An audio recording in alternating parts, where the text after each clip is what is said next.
All right, determinants. It's hard to explain where determinants come from, but later on I'll explain where we use them and how we can apply them. But to find the determinant, let's start with a 2 by 2 matrix. And these funny bars that look like an absolute value don't actually mean absolute value. They just represent that we want to find the determinant of this matrix. A determinant is a numerical value. You're going to get a number as an answer. Now, how do I find that? Well, I take the first diagonal and I multiply those numbers. Minus, it's always subtract at this point. And then I take the other diagonal and multiply those numbers and get 28. When I subtract, I get negative 10. Let's try another one.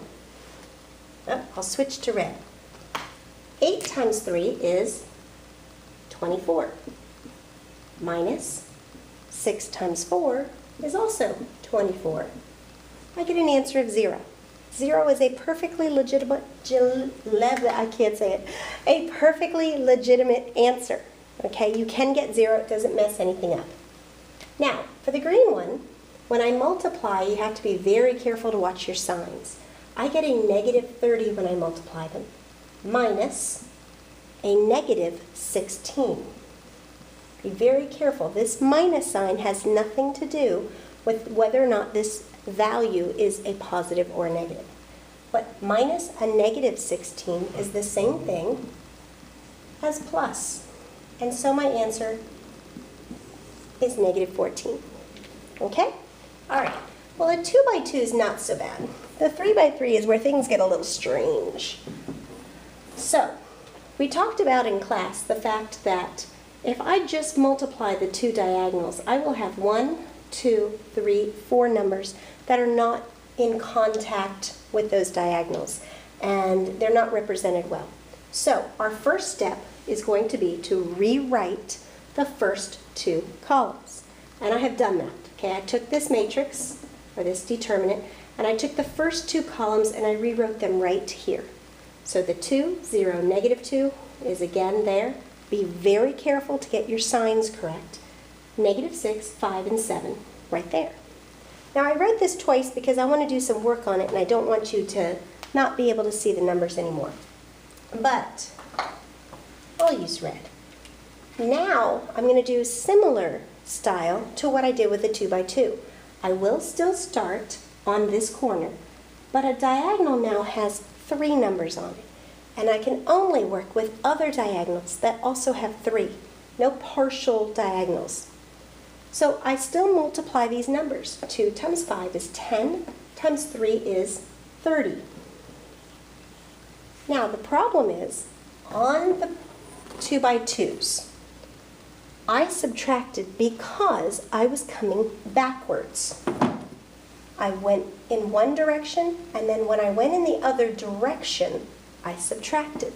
Well, with the 3 by 3, there's actually going to be a total of 6 diagonals. Any of them that are going in the same direction should be added. It is not until I start going in the opposite direction that I'm going to begin subtracting. So be very, very careful about this.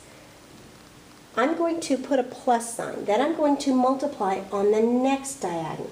And negative 6 times 1 times a negative 2 is a positive 12. I've got one more diagonal right here.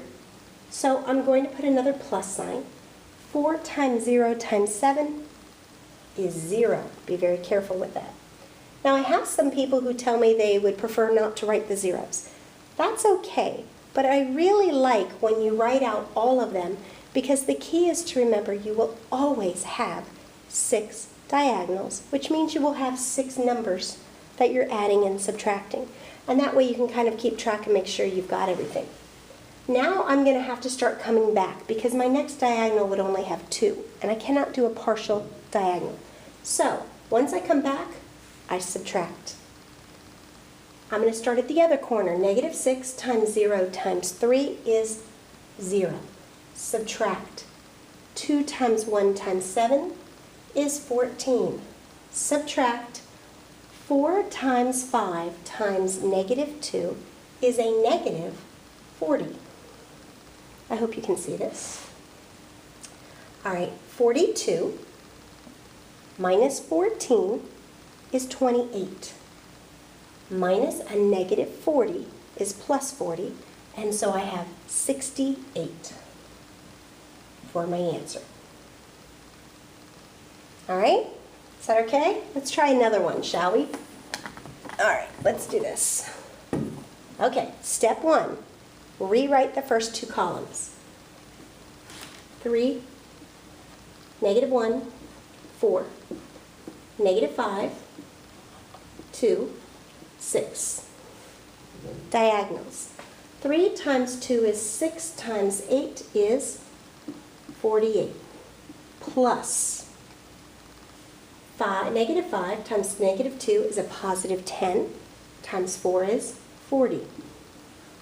Plus negative 6 minus negative 5 times negative 1 is 5 times 8 is 40. Minus 3 times negative 2 is negative 6 times 6 is a negative 36. Notice I now have a minus a negative. Minus 8. All right, let's figure this one out. 88 minus 6 is 82. Minus 40 is 42. Plus 36 is 78. Minus 8 is 70. And you can let your handy dandy calculator help you with that one if you need. All right, so that is determinants, a 2 by 2 and a 3 by 3. But we also have an inverse that we have to keep in mind. Finding the inverse is not very complicated, but it's very strange. Now, why do we use the inverse? The inverse, and we're talking about a multiplicative inverse, is the inverse of a matrix is another matrix, not a numerical value like before with determinants, but another matrix such that when I multiply the two together, they multiply and give me 1. Two values that are multiplicative inverses multiply to give you 1. So, this is what I'm going to do. Step 1, I'm going to take the numbers on this first diagonal, right there, the 1 and negative 4. And I'm going to switch the values, switch places, if you will.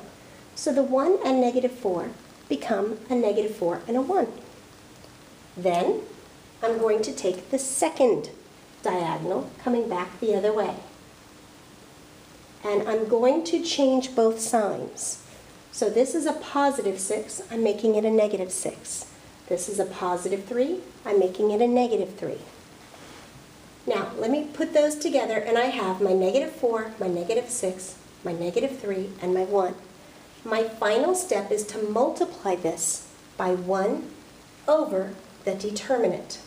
So, I'll take the handy-dandy red one, and let's rewrite our answer. Negative 4, negative 6, negative 3, 1. But I need to find the determinant. So, let's do that over here real quick. The determinant. Should I take the determinant of the original or of my final answer? Always go back to the original, just in case you made a mistake. But you should get the same answer no matter which way you use. Doing these steps should not affect your determinant, but just in case, to be on the safe side, always go back to the original. 1 times negative 4, we just did this on a previous whiteboard, is negative 4 minus 6 times 3 is 18, which gives me a negative 22. So, in front of this, I'm going to write 1 over a negative 22. And there's my answer. Let's try another one real fast. Yeah, this is my last board, so I'll make one up. 2, negative 4, 5, 3. I want the inverse. Oh, And I should have probably written inverse. Okay, so my inverse is, let's leave some room. Switch these two numbers. 2 and 3 become a 3 and a 2. Change the signs. A -4 becomes a +4, and a 5 becomes a -5. And last but not least, I'm going to multiply my answer by 1 over the determinant. So let's see, my determinant, go back to the original, 2 times 3 is 6 minus a -20. And 6 plus 20 is 26. And that's my answer. That's my inverse. All right? So that would be determinants and finding the inverse of a 2 by 2 matrix. And that's it for now. Bye-bye.